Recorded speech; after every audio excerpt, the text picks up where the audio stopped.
کوہلی 2027 میں ہونے والا ورلڈ کپ کھیلیں گے یا نہیں؟ کرکٹر نے خاموشی توڑ دی۔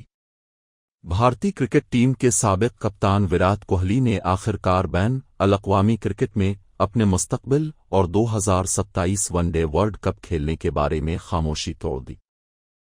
کرکٹر نے ایک انٹرویو میں کہا، میرا نقطہ نظر بہت واضح ہے۔ اگر مجھے لگا کہ میری وجہ سے کچھ بہتر ہو سکتا ہے یا میں کچھ اچھا کر سکتا ہوں تو میں لازمی ورلڈ کپ میں نظر آئے گا، لیکن اگر مجھے محسوس ہوا کہ مجھے اپنی ویلیو دکھانی پڑے گی یا خود کو ثابت کرنا پڑے گا، پھر یہ مشکل ہوگا۔ کوہلی نے کہا، میں اپنے کھیل میں ایماندار ہوں، میں نے اپنا سر نیچے رکھا، میں محنت کرتا ہوں اور خدا کا بہت شکر گزار ہوں کہ اس نے مجھے کرکٹ کیریئر میں ایسا مقام دیا۔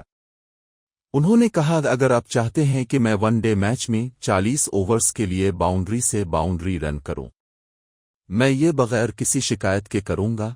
مجھ سے متعدد بار سوال کیا گیا کہ کیا میں 2027 کا ورلڈ کپ کھیلوں گا۔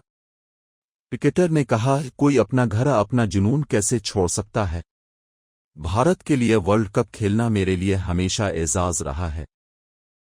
میں کرکٹ کھیلنا چاہتا ہوں۔